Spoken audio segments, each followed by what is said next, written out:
Americapalooza, Boomers Talking About Our Generation. We'll be starting today with 1961. The night before JFK's inauguration date of January 20th, 1961, a snowstorm dropped 8 inches of snow on Washington, D.C., and the midday wind chill was about 7 degrees Fahrenheit. JFK's good friend Frank Sinatra and the president's brother-in-law, Peter Lawford, organized a pre-inaugural ball at the D.C. Armory the day before Inauguration Day. With many Hollywood stars, it turned out to be one of the biggest parties ever held in the history of Washington, D.C. However, JFK, at the request of his father, Joseph P. Kennedy, asked Frank Sinatra to not invite his good friend and Rat Pack pal, Sammy Davis Jr., to the ball. Davis's recent interracial marriage to Swedish actress Mae Britt was too controversial, so Sinatra was asked to tell Davis not to come. Whether it was for this reason or not, Sinatra and Davis later supported Republican candidates for president. At Kennedy's inauguration, 86-year-old Robert Frost recited his poem, The Gift, outright. Despite the cold weather, the new president did not wear an overcoat while taking the oath of office from Chief Justice Earl Warren. JFK's 1,366-word inaugural address is considered one of the best presidential inaugural addresses in American history. In his inaugural address, President Kennedy spoke about a new generation. Let the word go forth from this time and place to friend and foe alike that the torch has been passed to a new generation of Americans born in this century, tempered by war, disciplined by a hard and bitter peace, proud of our ancient heritage, and unwilling to witness or permit the slow undoing of those human rights to which this nation has always been committed and to which we are committed today at home and around the world.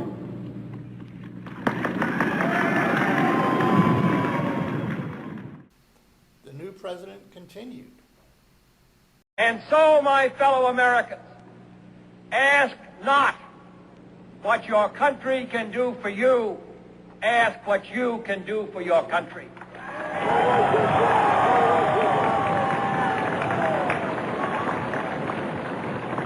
My fellow citizens of the world, ask not what America will do for you, but what together we can do for the freedom of man.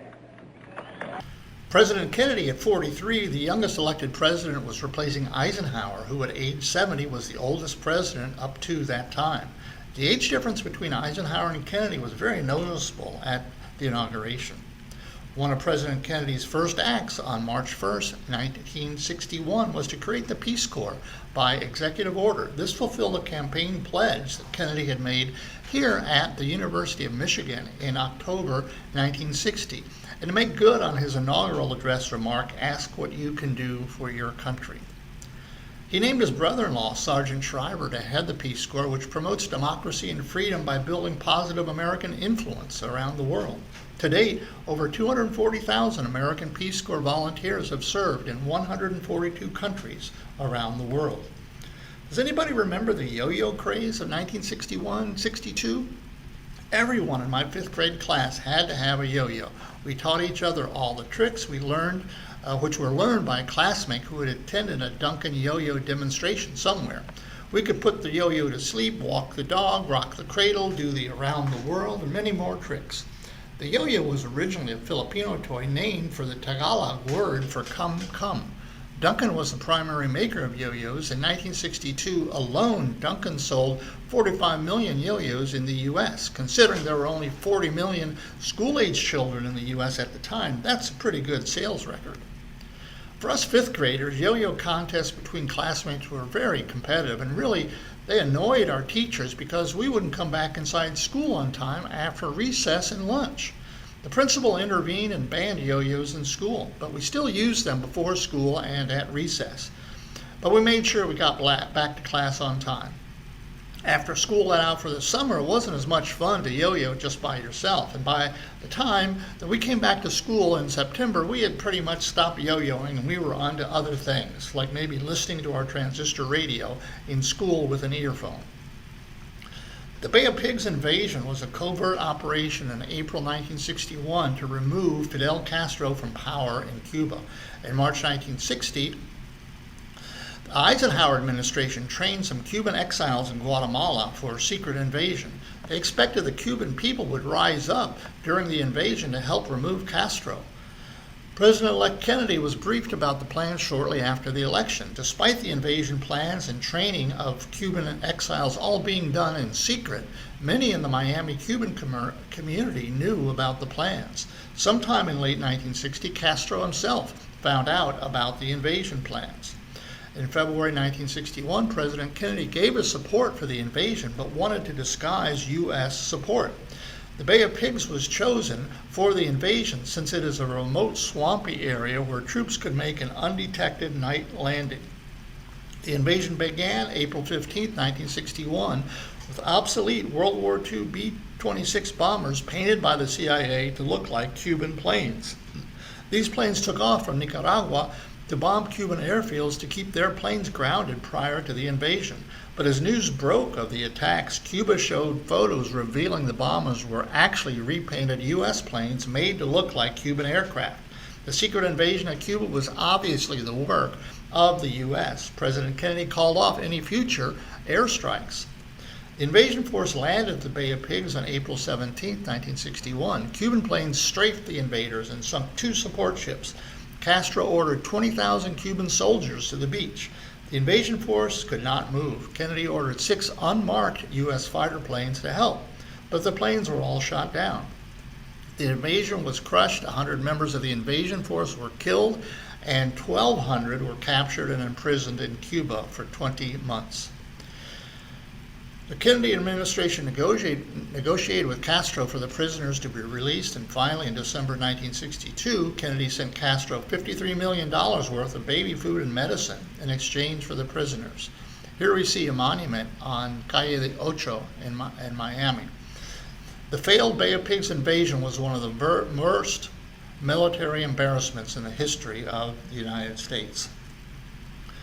The space race in 1961. The Mercury program was the first series of space flights to put a human into Earth orbit.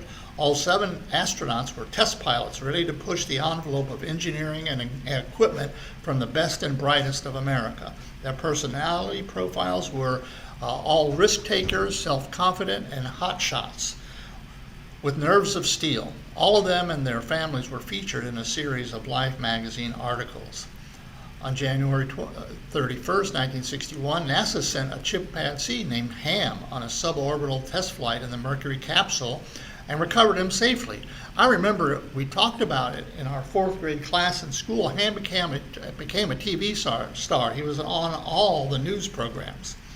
With Ham's successful flight, the next step was to send an actual Mercury 7 astronaut on a similar space flight. Astronaut Alan Shepard was named to be the first man in space on a flight scheduled for March 1961. Shepard's flight date in March was delayed to correct some of the technical issues from Ham's flight to make sure Shepard's flight was A-OK, which was a new term from the space program that all of us kids started using. NASA did not want to lose an astronaut just to win the space race. Other delays extended well into April, and a May 2nd launch was announced. Then, on April 12, 1961, the Soviet Union announced that Soviet Air Force pilot Yuri Gagarin had made a single orbit of the Earth in a space capsule, becoming the first human in space. Again, the USA was stunned. Everyone at NASA was fuming about the USSR's getting another victory in the space race. First there was Sputnik, now the first human in space, all done first by the Soviet Union. America's first human spaceflight was delayed until May 5th, 1961. Shepard arose at 1 a.m., had breakfast, and suited up to enter his Freedom 7 spacecraft a little after 5 a.m. with a scheduled 7:20 a.m. liftoff. But technical delays continued. The launch time came and went. A little after 9 a.m., Shepard called the control tower with his own type of technical problem, something that none of his training had covered. Although this was not reported until well after his spaceflight, Shepard badly needed to urinate after being strapped inside Freedom 7 for over 4 hours. No provision had been made for this, as the flight was only going to last 15 minutes. After some back and forth discussion with mission control, some of the instruments were turned off to prevent any possible short circuits. And then after all of his business was taken care of, Shepard told the tower, "Let's light this candle and get on with it." At 9:34 a.m., that's exactly what happened. Shepard was propelled 116 miles above the Earth into space and 322 miles downrange from Cape Canaveral. He attained a top speed of 5,180 miles per hour. He was able to test fire retro rockets, making adjustments to the capsule attitude and to take photos while looking back at the Earth. Freedom 7 successfully parachuted and landed in the Atlantic. 15 minutes and 22 seconds later, astronaut and spaceship were both picked up by the USS Champlain. Our entire class joined the rest of the grades K through 6 and watched this entire space flight on television in the auditorium of our school. All 300 or so kids and the teachers spellbound and sitting on the edges of our seats. The press reported on the spaceflight as it happened. This was unlike the Soviet space shots, always done in secret and only announced to the public after they were successful. In addition, Soviet cosmonauts were primarily passengers in their capsules. With U.S. astronauts, they were still the test pilots, checking out systems, testing spacecraft functionality, sometimes taking over the operation in flight. Alan Shepard became an instant American hero. He was honored with ticker tape parades across the country. President Kennedy presented Shepard with the Navy Distinguished Service Medal at the White House on May 8th. After his historic flight, reporters asked him, what was he thinking about while atop the Redstone rocket waiting to be the first American launched into space? He replied, "I was thinking that every piece of equipment below me had been made by the lowest bidder of a government contract." Shepard was known for his coolness and sense of humor. A year or so before the flight, he and the other 6 Mercury astronauts were watching a test launch at the Cape. Similar to the failed Vanguard launch years before, it rose just a few feet off the ground, then exploded. The astronauts watched in total horror. After a few minutes, Shepard turned to John Glenn and deadpanned, "Well, I'm glad that got out of our system now." Tom Wolfe's book, The Right Stuff, and the 1983 movie tell the story of the Mercury 7 astronauts. Less than 3 weeks later, Kennedy stood before Congress on May 25, 1961 to discuss the space program. Let's listen. If we are to win the battle that is now going on around the world between freedom and tyranny, the dramatic achievements in space which occurred in recent weeks should have made clear to us all, as did the Sputnik in 1957, the impact of this adventure on the minds of men everywhere who are attempting to make a determination of which road they should take. I believe that this nation should commit itself to achieving the goal before this decade is out of landing a man on the moon and returning him safely to the earth. No single space project in this period will be more impressive to mankind or more important for the long-range exploration of space, and none will be so difficult or expensive to accomplish. In conclusion, let me emphasize one point. It is not a pleasure for any president of the United States, as I'm sure it was not a pleasure for my predecessors, to come before the Congress and ask for new appropriations which place burdens on our people. And I am confident that whether you finally decide in the way that I have decided or not, that your judgment, as my judgment, is reached on what is in the best interest of our country.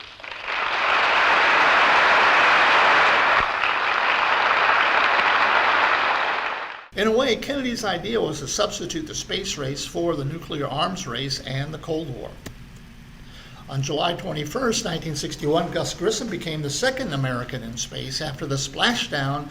Liberty Bell 7's hatch opened, causing it to sink. Grissom was safely recovered, and NASA moved to orbital space flights. Now, my family was on vacation in Florida. We watched in person as Grissom's rocket lifted off from the Cape, watching the contrails from about 100 miles away in West Palm Beach.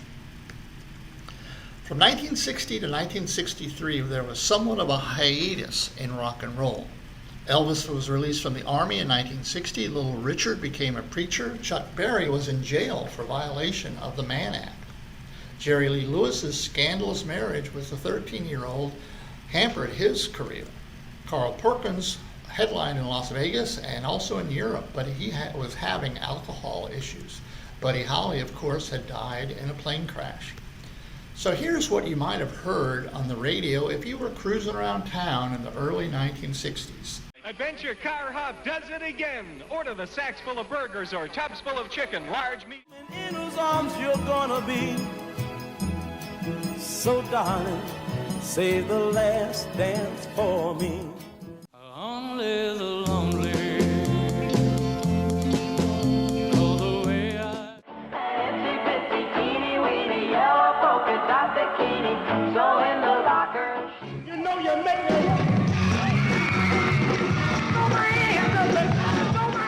I'm a girl.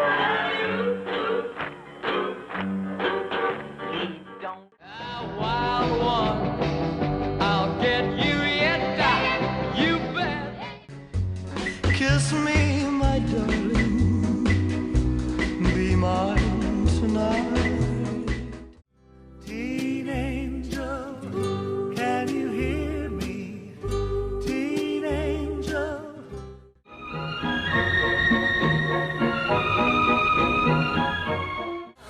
Keep your freedom for as long as you can now. My mama told me you better shop around. Jumping when they do the Bristol stop. I'm spinning. I'm gonna have to back the thing and go.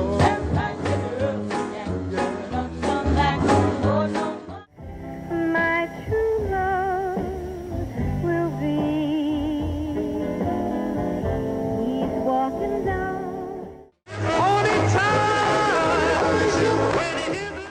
Endless misery, and I wonder. Over you, crying over you. How can I be just you? When I was tossing and turning. Take a chance and get with this dance. Man, you find old and young, twisting the night away. They're twisting.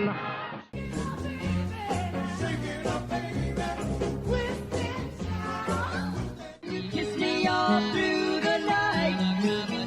Think of all that we've been through, and breaking up is hard to do. So and when I hold you, Hug 'em and I squeeze 'em. They don't even know my name. They call me the Wanderer. every time he says hello, my heart begins to fly.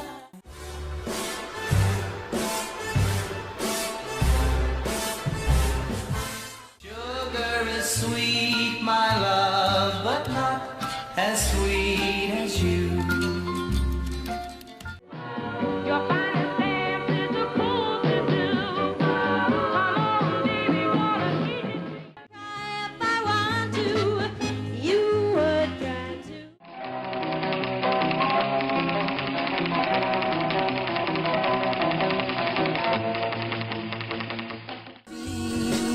Sweet love will always be here in my deep purple dream. Come and better cut out on the dub. Hey la, my boyfriend's back. You've been spreading lies that. Can't get used to losing you no matter what I try to do.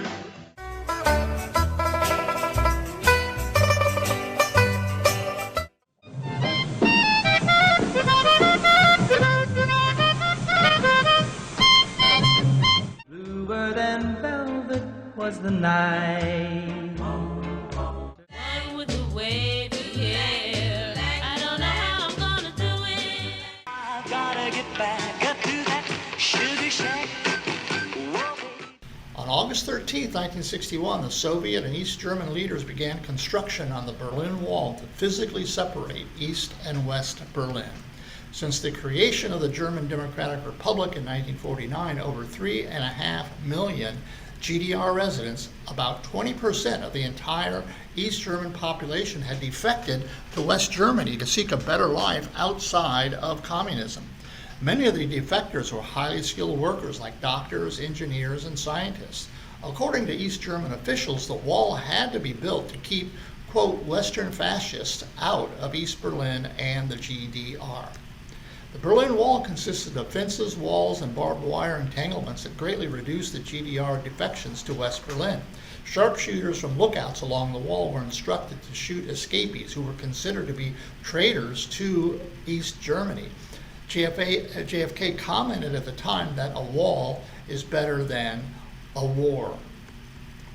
After nearly 3 decades, the Berlin Wall came down on November 9, 1989. In 1963, Kennedy spoke at the Brandenburg Gate along the Berlin Wall and famously said, "Ich bin ein Berliner."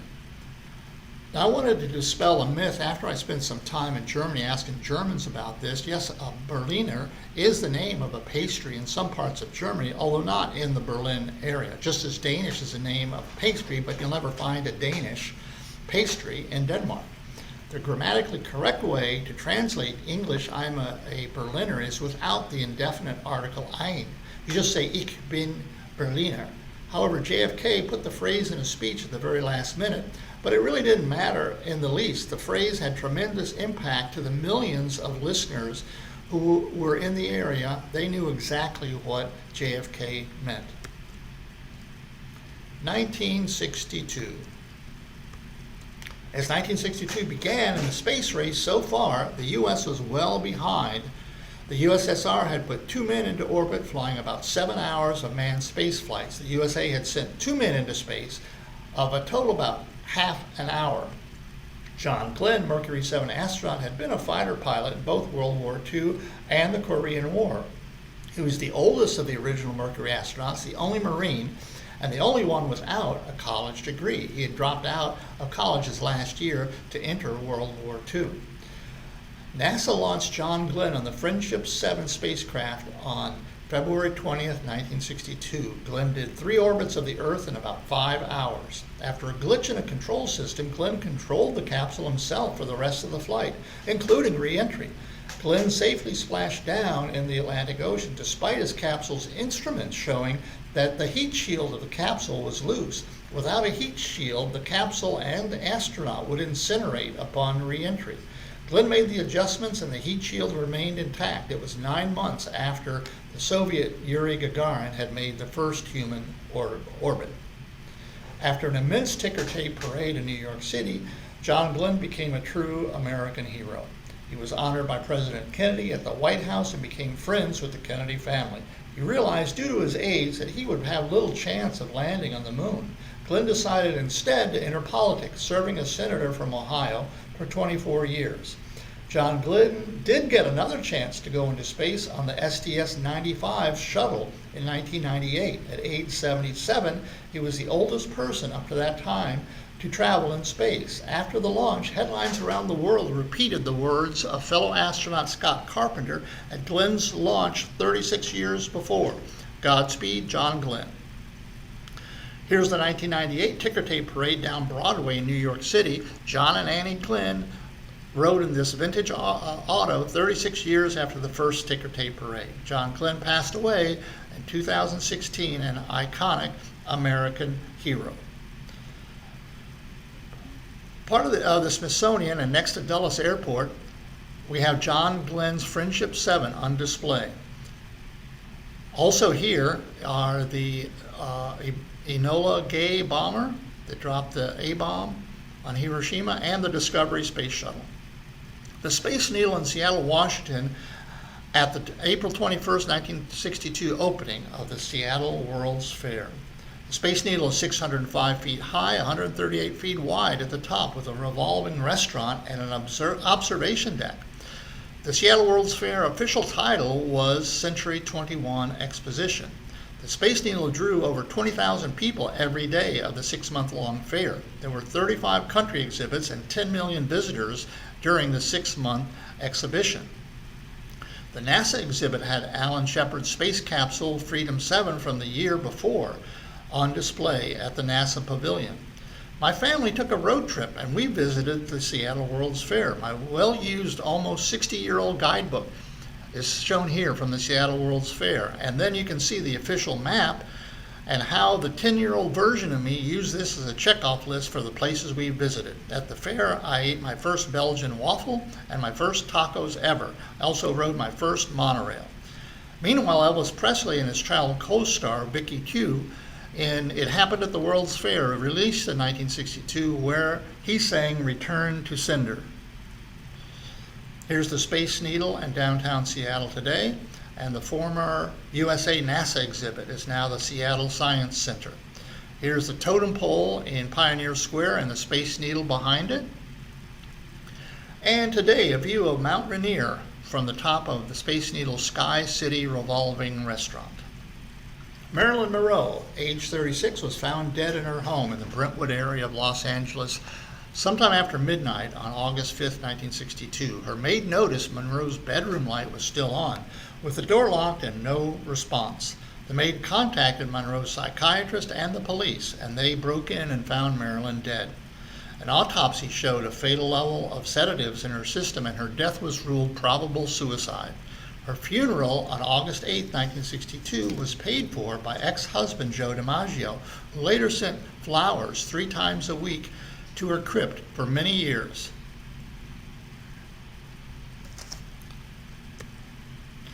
In the year before her death, Monroe had divorced her third husband, Arthur Miller, and starred in the movie The Misfits, a box office flop. She was also fired from the movie set of Something's Got to Give. She was under the constant care of psychiatrists, and increasingly she lived as a virtual recluse in her Los Angeles home. Since her May 19, 1962 sultry rendition of Happy Birthday, Mr. President for President Kennedy at Madison Square Garden, there were rumors of affairs with both President Kennedy and his brother Robert. Recent conspiracy theories that her death involved the Kennedy brothers are not reliable. On September 12, 1962, at Rice University in Houston, after John Glenn's successful spaceflight, President Kennedy discussed the reasons that the U.S. should go to the moon. He invoked the American pioneering spirit, characterizing space as the new frontier. Although calling for competition with the Soviet Union, Kennedy also proposed making the moon landing a joint project, but the Soviet Union refused to cooperate. Let's listen to part of his speech. But why, some say, the moon? Why choose this as our goal? And they may well ask, why climb the highest mountain? Why, 35 years ago, fly the Atlantic? Why does Rice play Texas? We choose to go to the moon. We choose to go to the moon.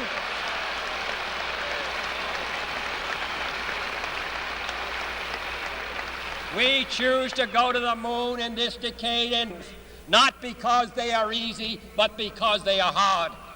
Because that goal will serve to organize and measure the best of our energies and skills.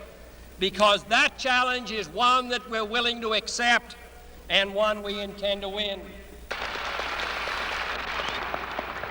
An untried mission to an unknown celestial body and then return it safely to Earth, re-entering the atmosphere at speeds of over 25,000 miles per hour, causing heat about half that on the temperature of the sun, almost as hot as it is here today, and do all this, and do it right, and do it first before this decade is out, then we must be bold. Great British explorer George Mallory, who was to die on Mount Everest, was asked why did he want to climb it. He said, because it is there. Well, space is there, and we're going to climb it. And therefore, as we set sail, we ask God's blessing on the most hazardous and greatest adventure on which man has ever embarked. Thank you. In the 8 years since the Supreme Court had ruled against segregation in education, African American students had been slowly admitted to formerly all-white universities around the South with only a few incidents. African American James Meredith served 9 years in the U.S. Air Force and had been studying at all-black Jackson State College from 1960 to 1962. He had repeatedly been declined admission to the University of Mississippi. In September 1962, a Supreme Court decision ordered that Meredith be allowed to attend the University of Mississippi, but university officials and Governor Ross Barnett attempted to defy the court's decision. When Meredith arrived on campus with U.S. Marshals, a mob of 2,000 students blocked their way. In the ensuing campus riots, 2 people died, hundreds were wounded, and many were arrested. Attorney General Robert F. Kennedy federalized 31,000 National Guardsmen to enforce order on the campus. Despite the riots, Meredith registered as the first African American student at Ole Miss on October 1st, 1962. He graduated the following year. Fidel Castro feared there would be another U.S. invasion of Cuba after the failed 1961 attempt at the Bay of Pigs. Castro requested that Khrushchev send nuclear missiles to Cuba to use in case of another U.S. invasion. On October 14, 1962, U.S. Air Force U-2 planes got photographic proof of Soviet missile bases under construction in Cuba. The Cuban Missile Crisis became a defining moment of the Cold War as the world went to the brink of nuclear war. President John F. Kennedy took the photographs and reports and met with his advisors. His advisors believed that a full-scale attack and invasion of Cuba was called for, but Kennedy also had the option to use diplomatic pressure to get the Soviet Union to remove the missiles or to use the U.S. Navy to block any shipment of Soviet missiles heading for Cuba. On October 22nd, with the discovery of more missiles and more Soviet MiG fighter planes in Cuba, Kennedy delivered a nationwide TV address announcing the discovery of the Soviet missiles on the island of Cuba. He said, "It shall be the policy of this nation that any nuclear missile launched from Cuba against any nation in the Western Hemisphere is an attack by the Soviet Union on the United States, requiring a full retaliatory response upon the Soviet Union." I distinctly remember watching the president's TV broadcast, my parents explaining that our area that we lived in could be a target of Russian nuclear missiles due to the military bases around us and the military defense companies in the area. As an 11-year-old, I knew about the A-bombs in World War II. I could see how serious my parents and my teachers at school were taking this missile crisis. On October 23rd, Kennedy ordered a naval quarantine with U.S. ships positioned 500 miles offshore to blockade Cuba. Soon, most Soviet ships heading to Cuba slowed down or turned around. Then discussions followed concerning withdrawal of U.S. missiles from Turkey in exchange for the withdrawal of Soviet missiles in Cuba. October 27th, Khrushchev proposes a deal: Soviet missiles removed from Cuba in exchange for the U.S. removing missiles in Turkey. Kennedy replies he will make a statement that the U.S. will not invade Cuba if Khrushchev removes the missiles from Cuba. October 28th, Khrushchev announces over Radio Moscow that he will remove the missiles from Cuba and return them to the Soviet Union. On November 20th, the United Nations gives confirmation that missiles have been removed from Cuba and the U.S. blockade of Cuba ends. Although no formal announcement was ever made, the U.S. did withdraw its nuclear missiles from Turkey by April 24th, 1963, considering them to be obsolete. Some early 1960 favorite movies. Hitchcock's 1963 thriller The Birds starred Tippi Hedren. She plays a San Francisco socialite who pursues a potential boyfriend, Rod Taylor, to a small Northern California town. Then things turn really strange when birds of all kinds suddenly start attacking people. Tippi Hedren played a character named Melanie. Her 5-year-old daughter at the time was Melanie Griffith, who starred later in Working Girl. A few years ago, I was in Bodega Bay where this movie was filmed. The schoolhouse remains much like it was 60 years ago. It's even marked by a historic site. You can easily imagine the teacher, played by Suzanne Plachette, running out of the school building with all of her students. Now, this was one movie I was not allowed to watch in movie theaters when I was 11. Dr. No premiered in 1962, the first movie of Ian Fleming's book series about the British 007 agent. This stars Sean Connery, Ursula Andress. I think she was known as Ursula Undress for this movie. Connery obviously was the best James Bond of them all, and obviously also this was another movie my parents didn't let me see while I was 10 years old. Spartacus is a Stanley Kubrick's 1960 film about Spartacus, the leader of a slave revolt in the Roman Empire. It stars Kirk Douglas, Laurence Olivier, Peter Ustinov, Gene Simmons, Charles Lawton, and Tony Curtis. With stars like this and plenty of action, it was the top grossing film of 1960. Now this gladiator film was more my speed when I was 9 or 10 years old. Don Everly was born in 1937 and Phil Everly was born in 1939. They were from a musical family growing up in Central City, Kentucky, and then later in Shenandoah, Iowa. They started recording songs for their dad's radio show and had their first hit in 1957 with Bye Bye Love.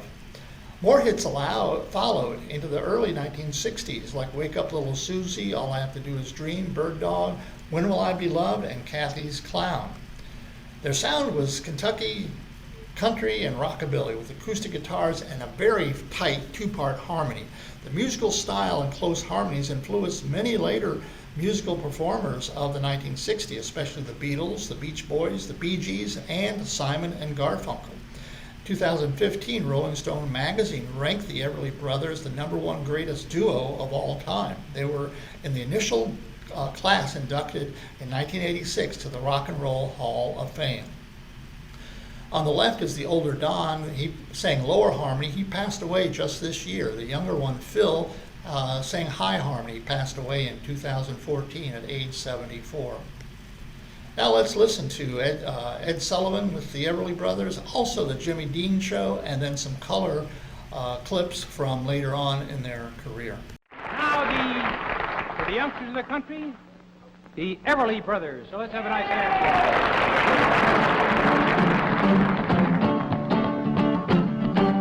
Wake up, little Susie, wake up. Wake up, little Susie, wake up. We've both been sound asleep. A couple of great guys who are great talents, and you're going to enjoy them very much. The Everly Brothers, Phil and Don. Here they are.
Walk right back to me this minute. Bring your love to me, don't send it. I'm so lonesome every day. If you must cling to someone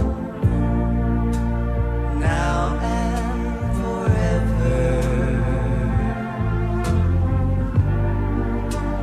let it be me. Born in 1941 in Ottawa, Canada, Paul Anka recorded a song about an older girl that he barely knew, and in 1956 had a #1 hit with Diana. He became a teen idol and toured with Buddy Holly in 1958 in Australia and Europe. Because of his close friendship with Buddy, Paul Anka donated all his composer royalties from It Doesn't Matter Anymore to Buddy's widow, Maria Elena. Anka continued to write and record more hit songs in the 1960s, including Lonely Boy and My Hometown, then went on into movies and became a Las Vegas performer in the late 1960s. He wrote My Way for Frank Sinatra, and he also wrote the Johnny Carson Tonight Show theme. He appeared in the movie The Longest Day about the D-Day invasion, and also wrote the theme song for the movie. Now, we've seen Paul Anka perform several times. He's a great entertainer. And here was a photo from about 10 years ago when we saw him at Ruth Eckerd Hall. Here's a Paul Anka medley. And then this was on the Perry Como Show in 1960 with Gwen Verdon and George Gobel. I'm just a lonely boy, lonely and blue. I'm all alone, with nothing to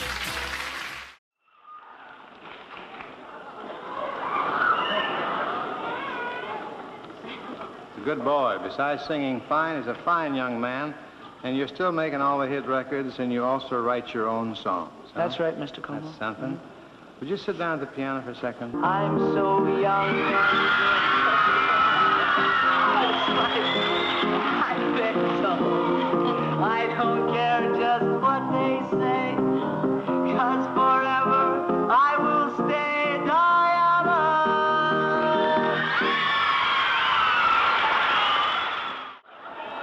Put your head on.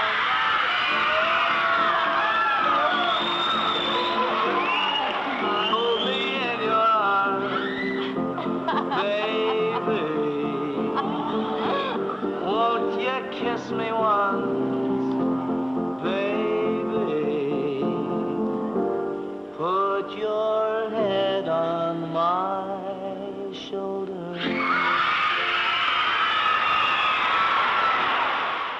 I took a little trip. I only stopped just to look around. And as I walked on the thoroughfare, there was music playing everywhere. So everybody sing, yeah, yeah, yeah, yeah, yeah, yeah, yeah, yeah, yeah, yeah, yeah, yeah, yeah, whoa, whoa, whoa, whoa, yeah, yeah, yeah, yeah, yeah, yeah, yeah, yeah,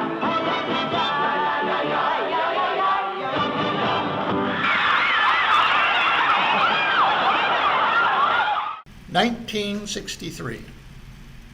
Francesco Castelluccio grew up here in Newark in this housing project known as the Stephen Crane Village. Like many others, he and his buddies sang a cappella harmony together at night under the streetlights in the 1950s. He later joined a foursome that played pool halls and dance parties in New Jersey. He shortened his name, and then the group named itself after a Union City bowling alley, which had turned them down for a gig.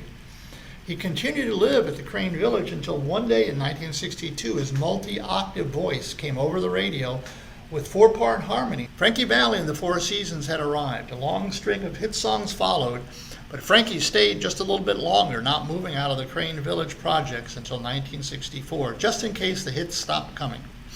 In November 2005, the Four Seasons story was turned into the Broadway musical Jersey Boys. It won 4 Tony Awards, including Best Musical. Clint Eastwood made Jersey Boys into a movie in 2014.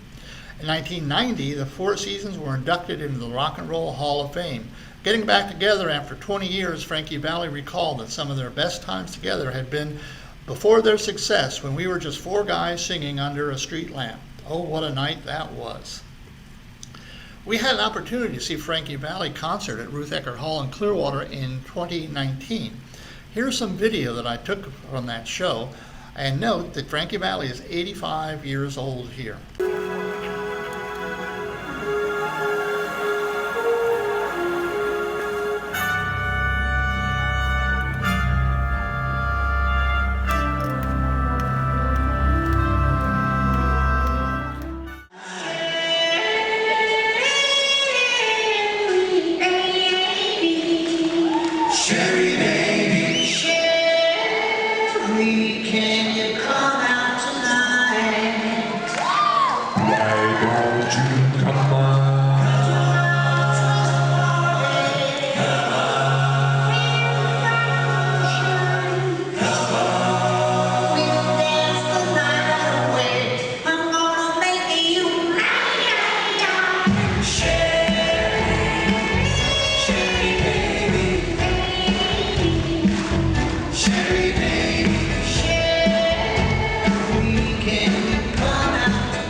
Beach Boys formed as a garage band in Hawthorne, California in 1961 by brothers Brian, Dennis, and Carl Wilson, their cousin Mike Love, and friend Al Jardine.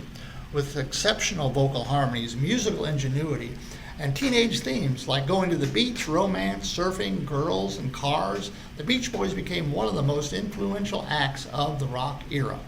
Their original name was the Pendletones, after the plaid woolen Pendleton shirts that you see here worn by surfers. They changed their name to the Beach Boys as a tie-in to the surfing craze, but they wore the shirts on their first album cover. The only Beach Boy who actually was a surfer was Dennis Wilson, who drowned while boating in 1983. Brian Wilson was their leader and songwriter and played guitar and keyboards. The Beach Boys are one of the first self-contained rock bands writing and singing their own music. Their first big hit was Surfin' USA in 1963, which was based on Chuck Berry's Sweet Little 16.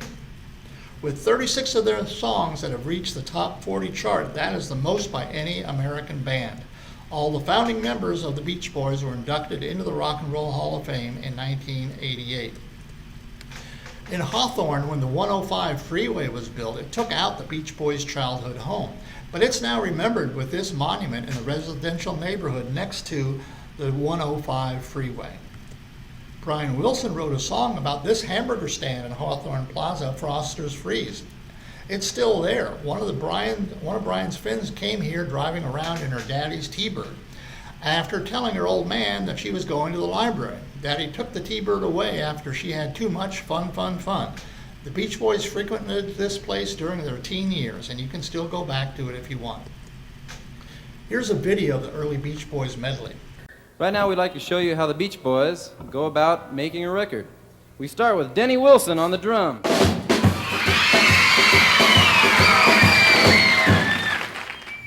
Followed by Al Jardine on rhythm guitar.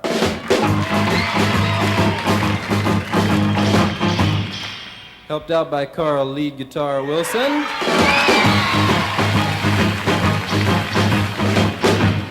And filled out instrumentally by our leader Brian Wilson on the bass.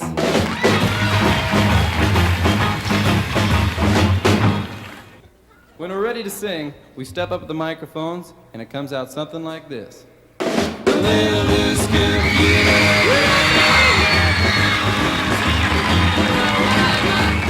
I'm not bragging, babe, so don't put me down.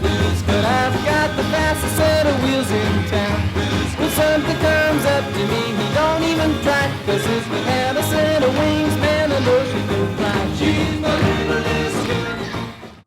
Little surfer, little wine, made my heart come all undone. Do you love me? Do you, surfer girl? Ooh. Daddy had an ocean across the USA, then everybody be surfing like California. You'd see them wearing their baggies, Warachi sandals too, a bushy blonde hair, surfing USA. Well, she got her daddy's car and she cruised through the hamburger stand now. See, she forgot all about the library like she told her old man now. And with the radio blasting, goes cruising just as fast as she can now. And she'll have fun till her daddy takes the T-Bird away. There's a world where I can tell my secrets to in my room. In my room.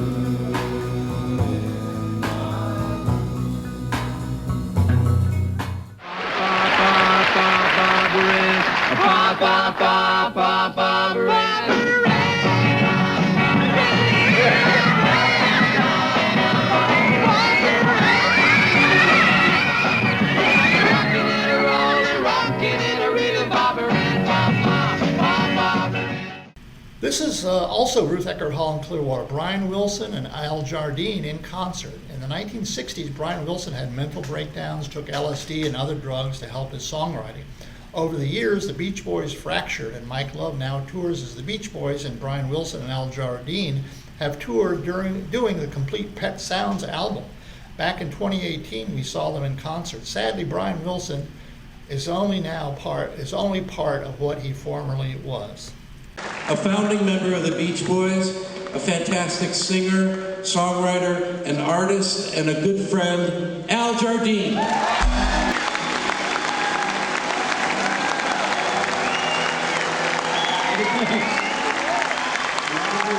His heart, his soul, his music, Brian Wilson.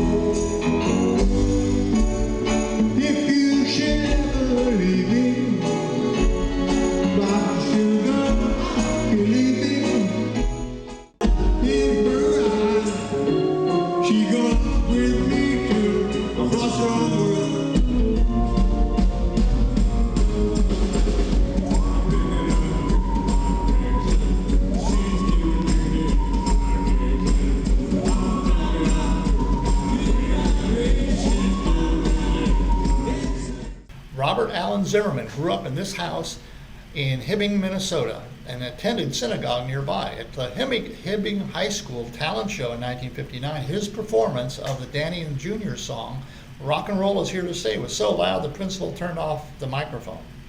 He signed his high school yearbook, Robert Zimmerman, to join up with Little Richard. He left Hibbing in the fall of 1959, and the rest is history. As a freshman at the University of Minnesota in St. Paul, he was inspired by this hilltop tower in a nearby park to write All Along the Watchtower. That song was later covered by Jimi Hendrix. Here's a mural on Hennepin Street in downtown Minneapolis. Bob Dylan joined Sigma Alpha Epsilon fraternity, and he joined the campus folk music circuit, playing at the local coffee shop called the 10 O'Clock Scholar. As he drifted toward folk music, he became influenced by the Welsh poet Dylan Thomas, who's famous for the poem, "Do Not Go Gentle into That Good Night." Robert Zimmerman changed his name. The world has known him ever since as Bob Dylan. Bob Dylan and Joan Baez, or Bobby and Joni as they called each other, were certainly an item from the early 1960s. They were king and queen of folk music in Greenwich Village. Baez later wrote the song Diamonds and Rust in 1975 about her relationship with Bob Dylan. So this is a retrospective that I put together on Bob Dylan for this class, and you will see Bobby and Joni on stage together here. You better start swimming or you'll sink like a stone, for the times they are changing.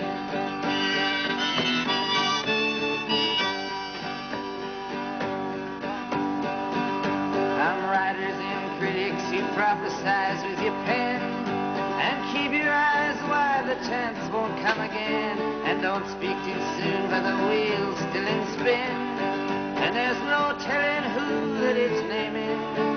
For the loser now will be later to win, for the times they are changing. Hey, Mr. Tambourine Man, play a song for me. I'm not sleepy, and there is no place I'm going to.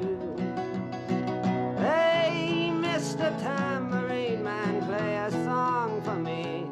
In the jingle jangle morning, I'll come following you. Though I know that evening's empire has returned into sand.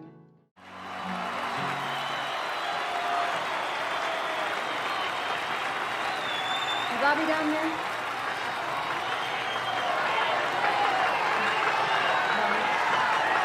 Bobby.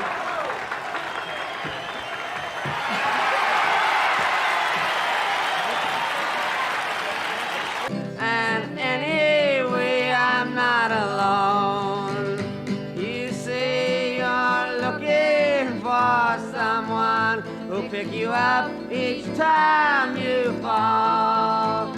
To gather flowers for you constantly, and to come each time you call.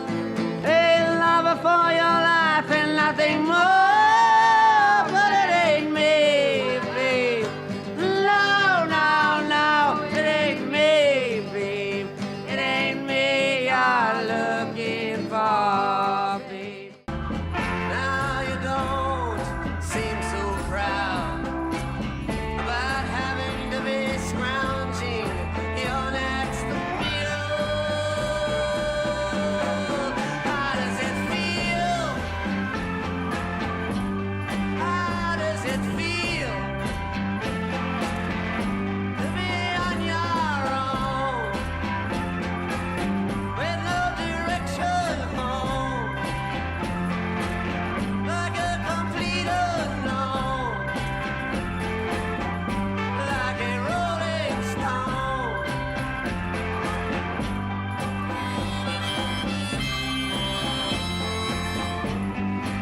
How many times must a man look up before he can really see the sky? Yes, and how many years must one man have before he can hear a people cry? Yes, and how many deaths will it take till he knows too many people have died? The answer, my friend, is a blowing in the wind. The answer is blowing in the wind.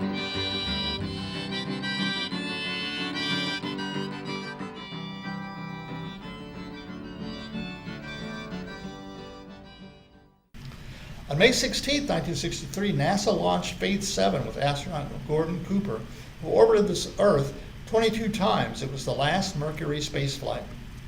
On June 16, 1963, the USSR launches Vostok 6 with cosmonaut Valentina Tereshkova aboard, the first woman in space. Her mission gathered data on space travel effects on women. She orbited the Earth 48 times during 3 days in orbit. It was actually more time in space than all American space flights combined up to this point. The Andy Griffith Show was on CBS from 1960 to 1968 and never dropped out of the top 10 in ratings. It's one of the few TV shows to end while number one in the ratings. The others include Seinfeld and I Love Lucy. The pilot episode was on Danny Thomas's Make Room for Daddy show in 1959. Danny sped through a small southern town and was pulled over by Sheriff Andy Taylor. The next year, 1960, the Andy Griffith Show became one of the first ever television spin-off series.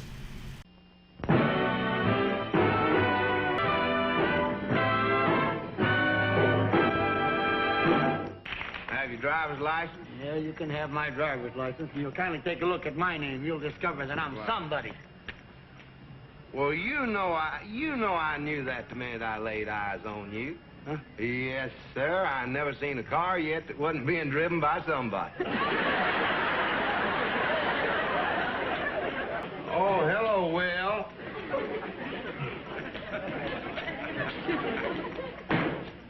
I'm under arrest.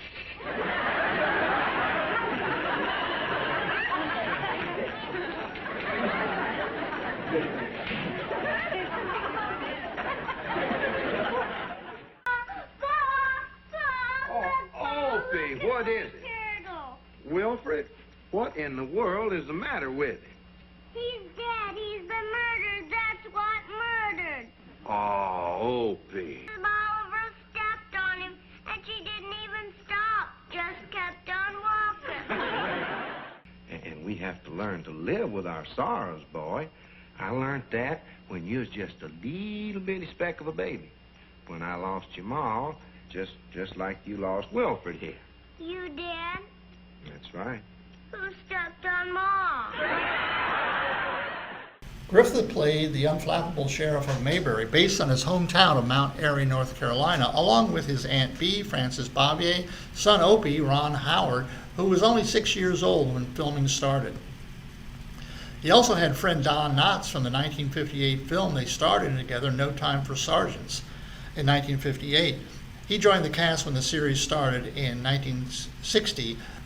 Griffith was a storyteller, so there were not many one-liner jokes or hilarious punchlines in the series. Each episode was a story unto itself, filled with vignettes of various characters in small-town life who were all involved in funny situations. Although set in the South, none of the characters, except for the sheriff and Wally's filling station mechanics Gomer and Goober, spoke with a Southern accent. Here's some of the best of Deputy Fife and Sheriff Taylor.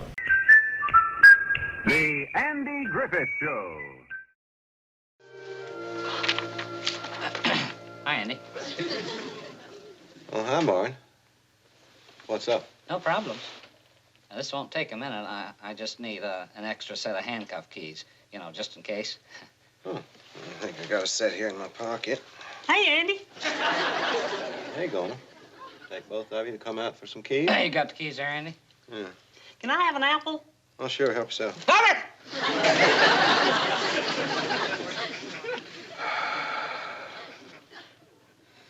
Just had to have an apple, huh? You ready? Let her rip.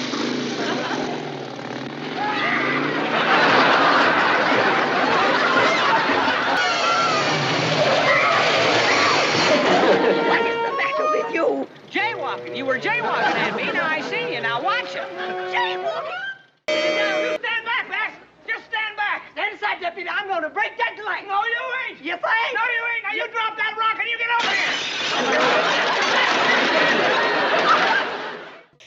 Well, we were out there once before.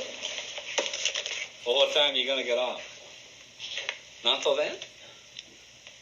Well, then you won't have time to go home and change clothes. You wear your uniform, and I'll wear my uniform. That's right, 7:30 uniform. Goodbye. I mean, you're the only one I really, well, love. What? I said you're the only girl I love. I can't hear you. You're the only girl I love.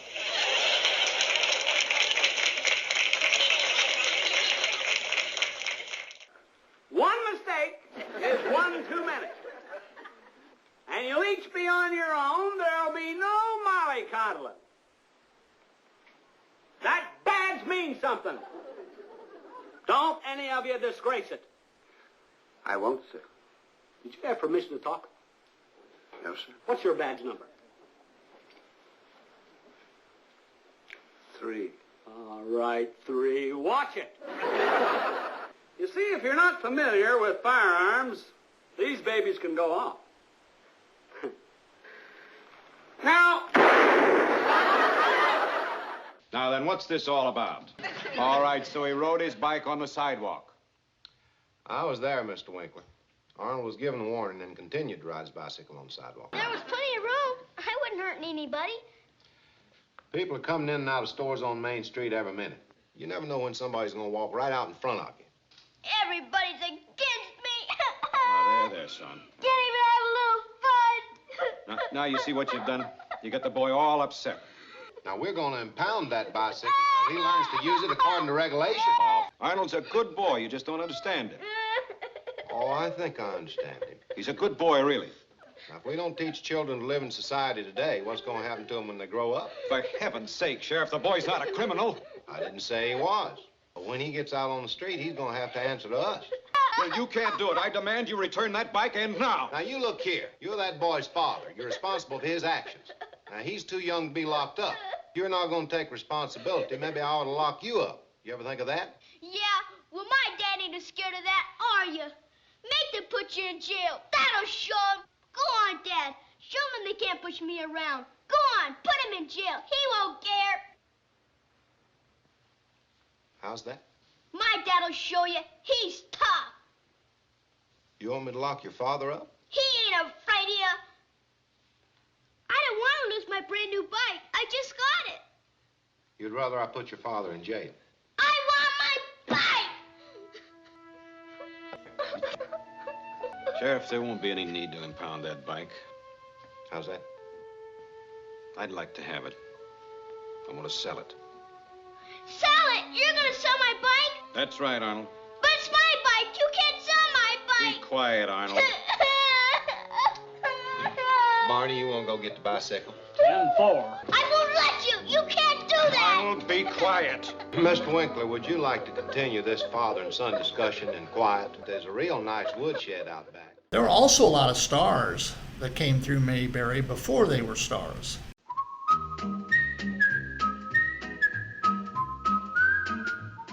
I just decided I'd get on a bus, and the first friendly-looking town I came to, I'd get off and stay there. While the bus that I was on, when it came to your city limits, it passed a sign that said, "Welcome to Mayberry, the friendly town," and that seemed friendly, so here I am. You know, for just a minute there, little buddy, you had me real worried. I'll see you, little buddy. Oh, don't you worry about me trying to get away. Good. Yeah, I don't want to miss the fun when my dad sends one of his men down here to straighten you out. You want to fight bare elbows only? Bare feet? I mean, you want to fight with one leg and one arm? Come on now, Sheriff. Make up your mind, Sheriff. Tired of Oh, this. you're getting tired. You want to fight laying down, button head?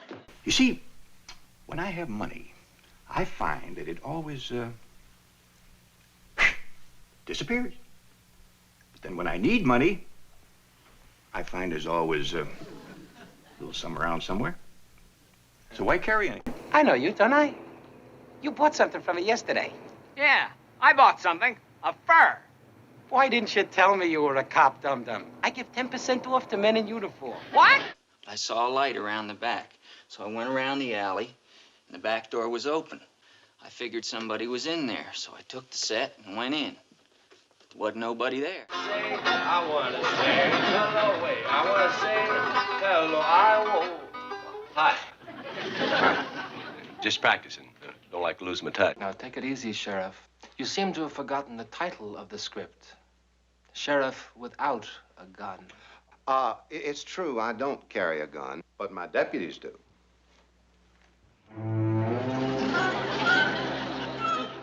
George Kennedy, Jamie Farr, Rob Reiner, Morgan Brittany, and they all said to Andy, "Tell Aunt B I said, hey." This is the Andy Griffith Playhouse in Mount Airy, North Carolina, and this statue was placed near the Playhouse in Mount Airy by the TV Land Channel. It has Andy and Opie walking to the Myers Lake fishing hole. The town has an annual Mayberry Days Festival in September. Here's downtown Mount Airy, and here's a replica of the Mayberry Courthouse in Mount Airy.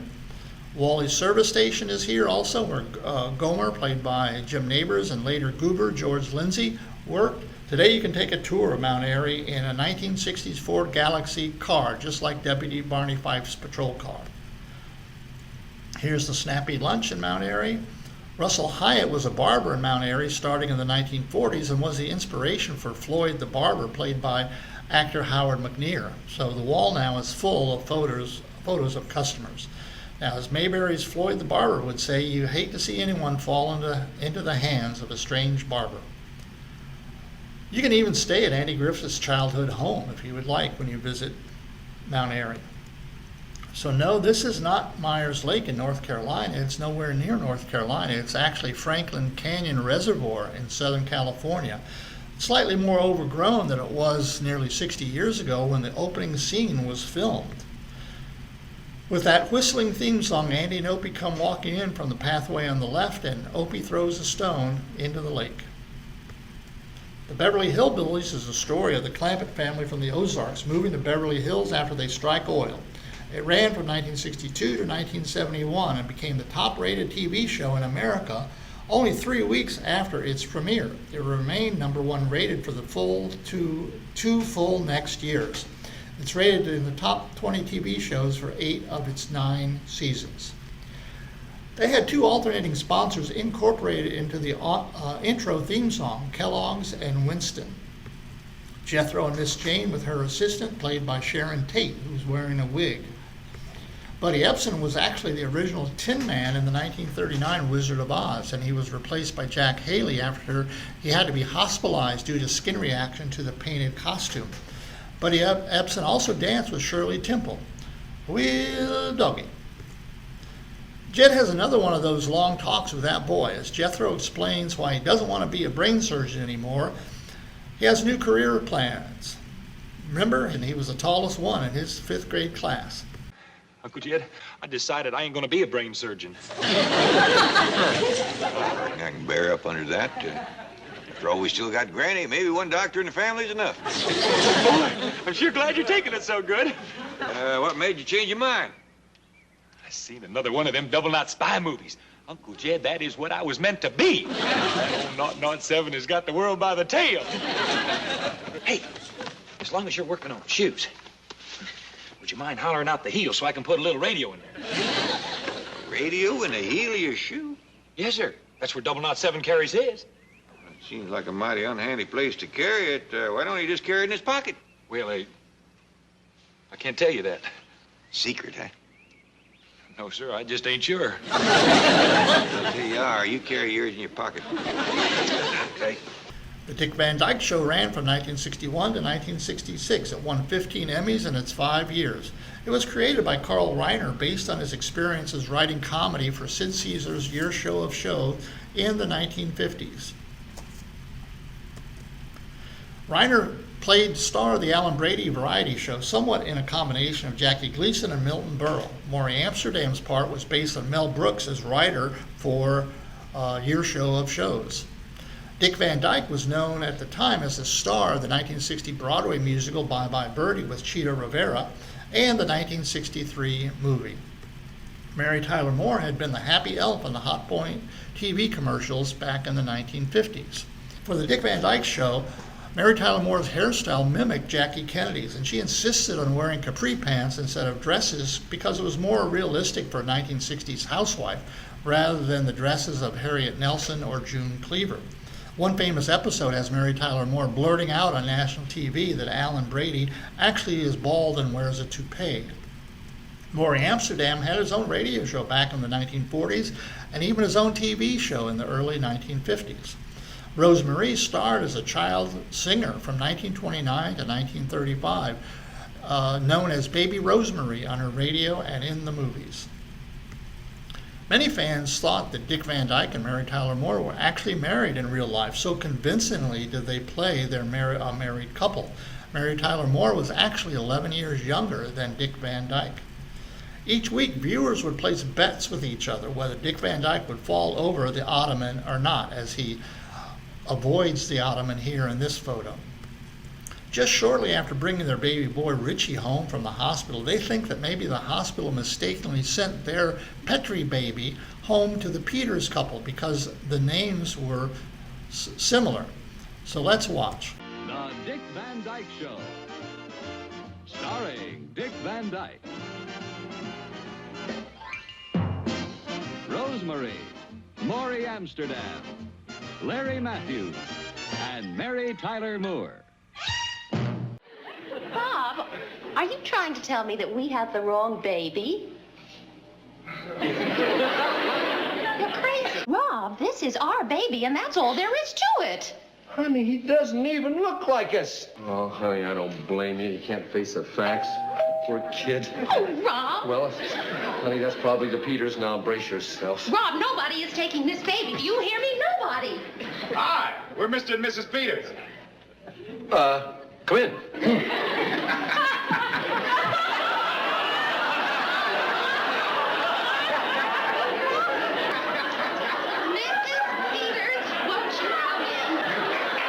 I'm still a little wobbly. And me too, although not quite as wobbly as my husband. Mr. Ed ran from 1961 to 1966, starring Alan Young as Wilbur and his wife Carol, played by Connie Hines. There was also the talking palomino, Mr. Ed, but Mr. Ed only talked with Wilbur. It was much like the 1950s movie theater series with Francis the Talking Mule, in which Donald O'Connor starred. Clint Eastwood from Rawhide was a guest star in 1962, and with Donna Douglas played his girlfriend. And here's that famous theme song that everybody in my grade school always sang. Hello, I'm Mr. Ed.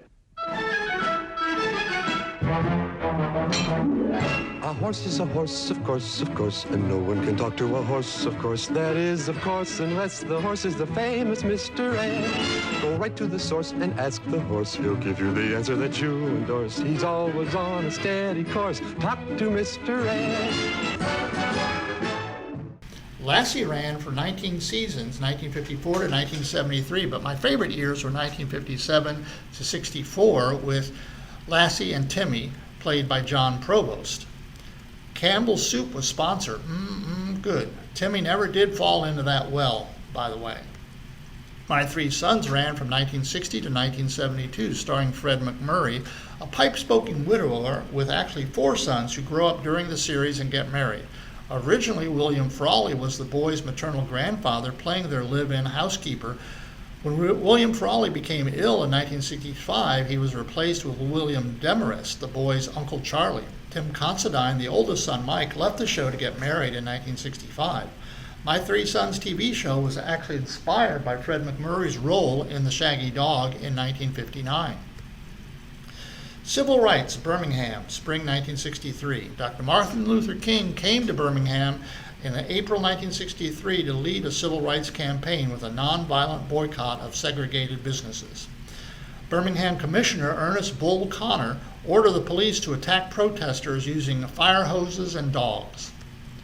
Dr. King and over 900 students under 18 years of age were arrested and placed in the Birmingham jail. From this jail, King wrote his famous letter that specified the moral need for civil rights in the U.S. As a result of Dr. King's efforts, Bull Connor was removed from his post and Birmingham was integrated. Here we see a statue of Martin Luther King in downtown Birmingham today. And this is Kelly Ingram Park today, where some of the demonstrations took place. Statue of the dogs, the police. Now, President Kennedy supported a civil rights bill in Congress, but wanted civil rights leaders to cancel their march on Washington. Kennedy believed if demonstrators got out of control, congressional members would vote against the bill. The president convinced leaders to reduce the march to just 1 day instead of 2, and to march only on the National Mall, and to not march on the Capitol or to the White House. On August 28, 1963, more than 250,000 demonstrators came to the nation's capital to participate in the March on Washington. Marchers joined Joan Baez in We Shall Overcome as they walked from the Washington Monument to the Lincoln Memorial. Singers Bob Dylan and Peter Paul and Mary also performed. Other celebrities lent their support to the event, including Marlon Brando, Sidney Poitier, James Garner, Burt Lancaster, Paul Newman, and Charlton Heston. This march is considered to be one of the most triumphant moments of civil rights movement.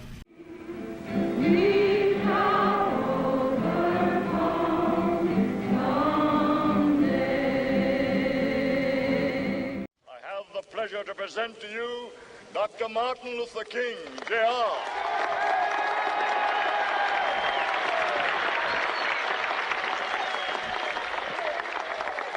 I am happy to join with you today in what will go down in history as the greatest demonstration for freedom in the history of our nation. 50 years ago, a great American in whose symbolic shadow we stand today signed the Emancipation Proclamation. This momentous decree came as a great beacon light of hope to millions of Negro slaves who had been seared in the flames of withering injustice. But 100 years later, the Negro still is not free. I have a dream that one day this nation will rise up and live out the true meaning of its creed. We hold these truths to be self-evident, that all men are created equal. As I have a dream, my poor little children will one day live in a nation where they will not be judged by the color of their skin, but by the content of their character. I have a dream today. This will be the day when all of God's children will be able to sing with new meaning, my country, tears of thee. Sweet land of liberty, of thee I sing. Land where my fathers died, land of the pilgrim's pride. From every mountainside, let freedom ring. And if America is to be a great nation, this must become true. And so let freedom ring from the prodigious hilltops of New Hampshire. Let freedom ring from the snow-capped Rockies of Colorado. But not only that, let freedom ring from Stone Mountain of Georgia. Let freedom ring from Lookout Mountain of Tennessee. Let freedom ring from every hill and molehill of Mississippi, from every mountainside. Let freedom ring, and when the capital, when we allow freedom ring, when we let it ring from every village and every hamlet, from every state and every city, we will be able to speed up that day when all of God's children, black men and white men, Jews and Gentiles, Protestants and Catholics, will be able to join hands and sing in the words of the old Negro spiritual, free at last, free at last, thank God Almighty. We are free. On September 15, 1963, members of Ku Klux Klan dynamited the 16th Street Baptist Church, killing 4 young girls. There is wide public outrage and condemnation across the U.S. because of this act. Condi Rice, the former Secretary of State, grew up in Birmingham, and she was friends with 2 of the girls killed in this attack. Here's a memorial that can be seen today at the 16th Street Baptist Church. Martin Luther King sent a telegram to segregationist Governor George Wallace that said, "The blood of these 4 children is on your hands."